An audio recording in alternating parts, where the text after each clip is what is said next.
Friesians came into just under 300 kilos of carcass at 298 kilos, and Continentals and early maturing breeds, when you average them out, would have come in at around 299 kilos. So they were only a kilo heavier. The only real difference was that there was probably an extra month of feeding required for the Friesians versus the beef breeds. So that was the only real difference. The actual weight was the exact same. They would have graded a little bit better, obviously, than Friesians, and they would have ate probably a little bit less feed, less silage and less meal. Hello and welcome to The Beef Edge, the Teagasc beef podcast, for all your latest news, information and advice for Irish beef farmers. I'm Catherine Egan, and on this week's episode, DairyBeef 500 manager Alan Dillon discusses some key tips for this time of year rearing calves, the financial performance update for 2023 and slaughter performance. Alan, a very difficult spring to get cattle out to grass on the programme farms this year. It's been probably one of the trickiest in a while. It's I suppose, mirroring what happened in the month of March and April last year. But we had, I suppose, a dry February. But very little grazing, if any, done on farms. Some of our drier farms in the east are working cattle in and out here and there, trying to spare silage, and they are, I suppose, in better quality land where it'll drain a bit freer if you get a few days dry. But a lot of the farms maybe in the western counties or the southwest, where they're, I suppose, a heavier soil type, have zero grazing done so far. In a lot of cases, it's just too wet. Ground is saturated almost constantly, and I suppose the problem we're seeing is every time we get 3 days together, or maybe the odd time, we do see ground start to dry, but then it's followed by a deluge, and you're back to square one. So we have a couple of problems on farms in terms of, I suppose, slurry is going to get to be a big problem, coming up very high in tanks again, and silage reserves are starting to dwindle in some cases. So people are starting to maybe look at options, given that the forecast for the next week or so is not looking anything very promising so far. And what's the plan at the moment on those farms looking at the next 2 to 3 weeks? A lot of the farms may be budgeting for needing fodder for up to a month. They may not need it, but I suppose if some farmers think they are going to be a bit short, they may look and buy a bit of silage or hay or something now just to tide them over. And there's really just a bit of security and a bit of a fallback in case things don't improve. We've seen it before where March into April has been very tricky as well. So a lot of these guys are well versed in what can happen with weather. Maybe keep the meal into some cattle that maybe would have been pulled off meal to try and pull back on the intakes of silage.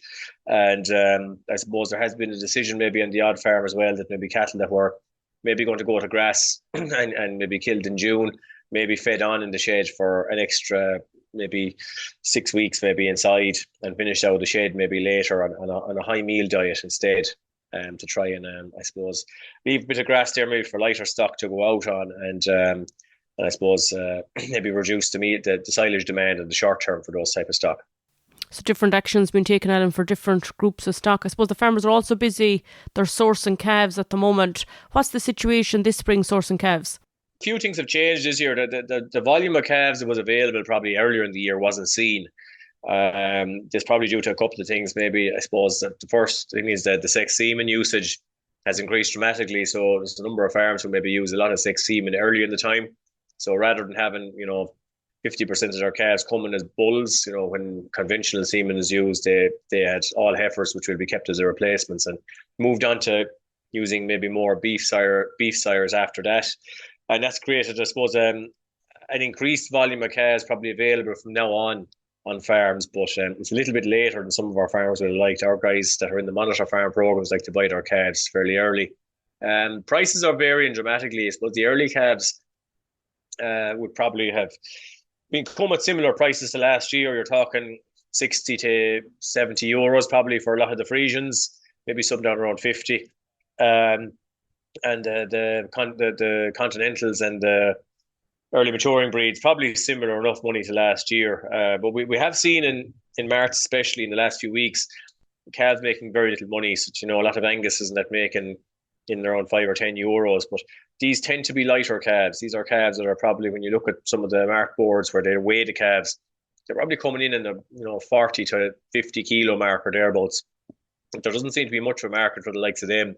Farmers are wary of taking these calves in. When calves look a bit stronger and are maybe into the 3 to 4 week stage and they're 55 to 60 kilos, there's a much stronger demand from farmers, and people are willing to pay probably similar money to last year again from without much bother. So it's really, I suppose, a message for dairy farmers that you do need to put that bit of weight on these calves before they go. These calves coming in at 40 to 50 kilos, you're very limited in the number of buyers you're going to have for that. And really, you're looking at a situation at the minute where a lot of these calves are being taken away for free. So it's a message there. These calves have to be heavier going into March, and I suppose a strong CBV and a well done calf will always meet a good demand. And what kind of CBV, the commercial beef value, are you looking for on these calves? Well, to look, I suppose, if you got up to, from 70 to 130 euros on a lot of these calves, you'd be happy enough. Some continental calves could be hitting well into the 150s or plus, or higher than that, depending on the sire used and depending on the cow type as well. It have a big bearing in terms of the beef merit of the cow. Some cow types would have, I suppose, very low beef merit, and these need to be crossed with a fairly extreme bull to bring up the CBV. But I suppose again, it's as much as CBV matters in terms of the genetics. You do need to have that calf looking healthy, looking well fed, and looking strong, and that's what's, I suppose, is important to a farmer, that they're not, whatever about genetics, that they're not buying in trouble with a weak calf to start with. But look, we do see that a lot of the farmers are going into the genotyping program this year, and a lot of the calves are going through March now do have CBVs up on the boards, and gradually people will get used to figuring out what these calves are worth, the price of a calf versus the CBV, and it will probably generate that the high CBV calves will be making a lot more than the low CBV calves in time. And the management of these calves once they arrive on farm, Alan, are really, really important. What would you say are the 2 or 3 key areas that the farmers in the programme focus on to maximise the daily live weight gain and the different targets by the time these calves are weaned? I'd say the first thing that we look at always once they arrive, right, you've your calf bought or dropped in the yard, is the health. And I suppose the vast majority of farmers I'm talking to now that are serious about this game, within the first few days of arrival, are maybe given a pneumonia vaccine. I suppose on farms we deal with, generally we see the intranasal as being the preferred one. Now it covers RSV and PI3, which would probably be some of the main killers of calves if they do get a touch of pneumonia. But what we do see is that I suppose the intranasal ones are fast acting. They generally work within a couple of weeks, or within a couple of days, probably 4 to 5 days. You've close enough to full cover. So at least a calf that's landed in the yard and has been vaccinated is less likely to be suffering from getting chills and touches of pneumonia. And look, we do find that any farmers that have vaccinated the calves, even if they do get a touch of a chill or start breathing fast, etc., once they get any small shot of an antibiotic or whatever, they recover very, very quickly once the vaccines are gone in. It's a very different calf to one that hasn't been vaccinated in terms of the treatment strategy. I would say, look, straw is obviously a big problem this year. So we're telling farmers, look, prioritise that straw as much as you can for bedding and calves. We wouldn't be recommending feeding straw at this stage now, unless they have a serious quantity of straw on farm, which most don't. But the big danger, I suppose, is that if you're skimping on straw, you'll have wet beds, and that does bring with it some risks in terms of pneumonia also. Scours, we don't see huge problems with scours on farm.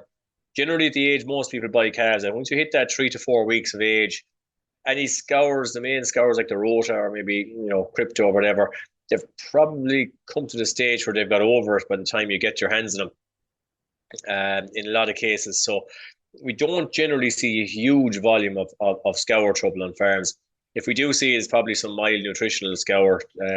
Some farmers may just put in maybe one of those scour tablets or whatever into a calf and maybe give them a feed of electrolytes. We don't see it as being a massive problem by and large, but that probably goes back to the age that our farmers are buying the calves at.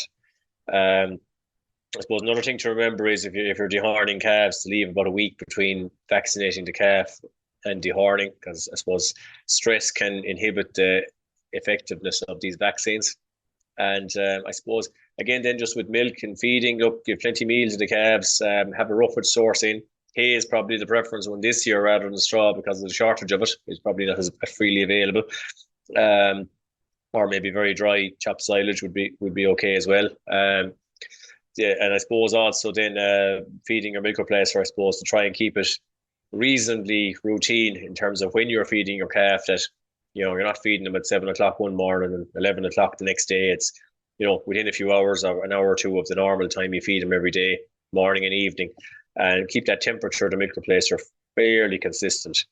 Lukewarm is where you want your milk replacer. You don't want milk replacer to be too hot to denaturize the proteins. If you feed it cold, the calves will drink it, but then they have to heat it up in the room in themselves or in their stomach themselves. So I suppose it's going to take a bit of extra energy out of the calf.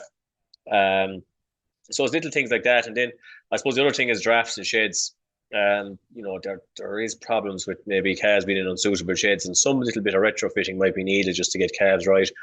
A stock board can solve a lot of problems. If farmers can go to the co-op, you can buy stock board and 8x4 sheets for probably €50. They last a lifetime.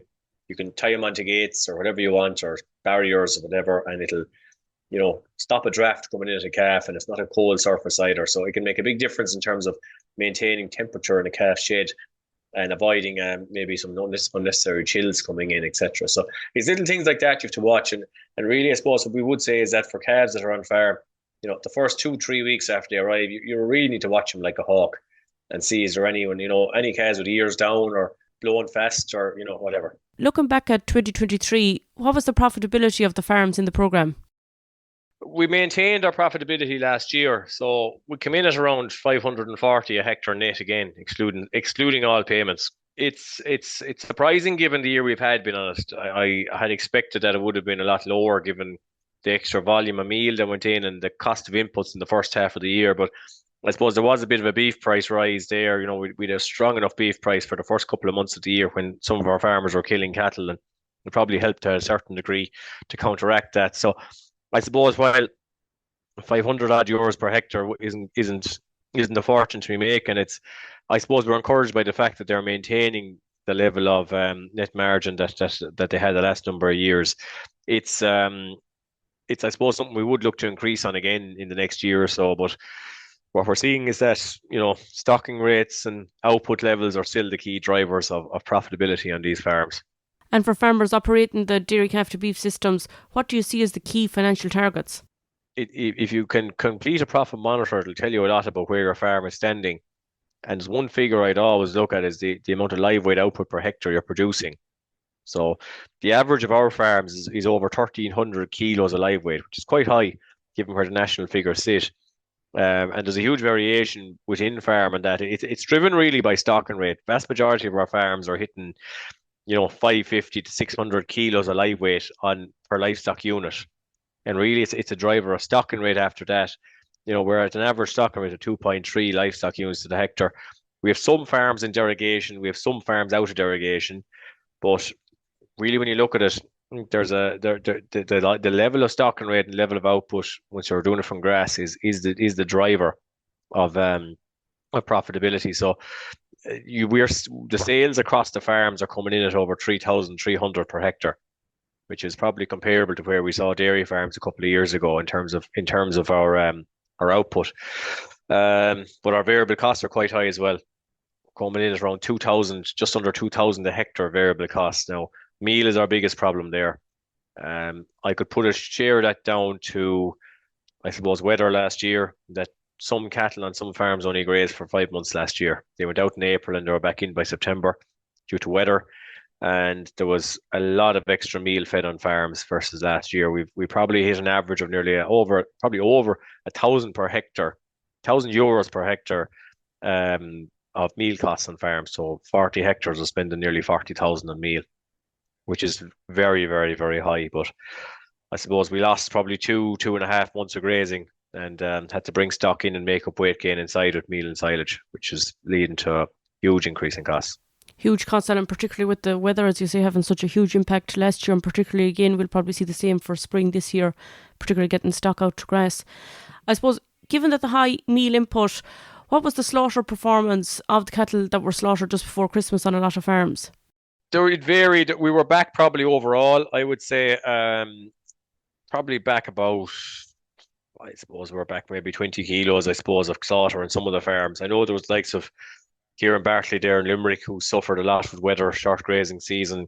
I think cattle were back probably about 20 kilos carcass. Pat Collins would be the same. A lot of the farms in the south seem to fare a bit worse, like Richie Long and that, where weather was a bit more extreme.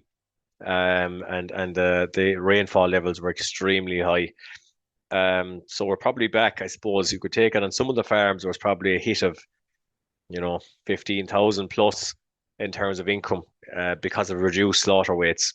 And this is down to, I suppose, very low dry matters and grass from July onwards, leading to poor levels of weight gain, delayed turnout in the spring, and coming in then on trying to make up the deficit on silage and meal. We found that cattle tended to fatten, after probably a similar enough length of time, wasn't too far extended, but they fattened at a much lower live weight. So that's led to a reduced income on farms, unfortunately. Alan, when you look at the carcass performance, what was the difference across the different categories of stocks on the farm, such as dairy cross dairy or dairy cross beef, or some of the continental stock that were on the farms? Yeah, I suppose that the predominant stock that are on the farms are dairy, which is essentially Friesians. And then the second biggest category would be dairy beef. And in reality, what we're seeing is either, the live weights or the dead weight at slaughter is almost identical. So the Friesians came into just under 300 kilos carcass at 298 kilos.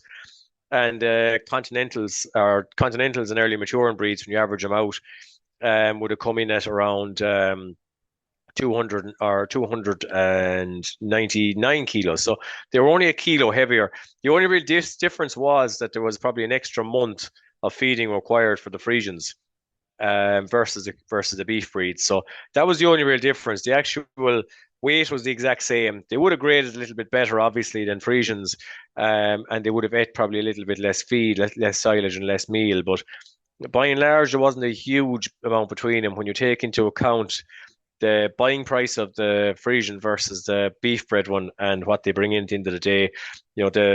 The continentals came into, the beef bred ones came into around 15.10, and the Friesians came into 14.40. So there was 70 euros extra to be got out of the beef bred ones versus the Friesians, but an extra month's feeding in the Friesians. So probably not a huge amount in the difference in the margin between the two categories when you take buying price into account. Heifers would have come in at around 250 kilos or thereabouts, and bulls around 290, 19-month bulls. And looking back, Alan, at 2023, from what you've learned and the different analysis you've done there as you've outlined, what do you see as the key 3 tips for farmers operating a dairy beef system in 2024? Ensure you know your system before you start, in that be sure you have enough housing for stock going into the winter. We do see that a lot of people buy a certain category of animal, let's say a male animal or whatever, and find out that they don't have enough housing for the winter. They're forced to sell them then in stores, maybe at unsuitable times of the year. You don't want your head tied behind your back in that regard.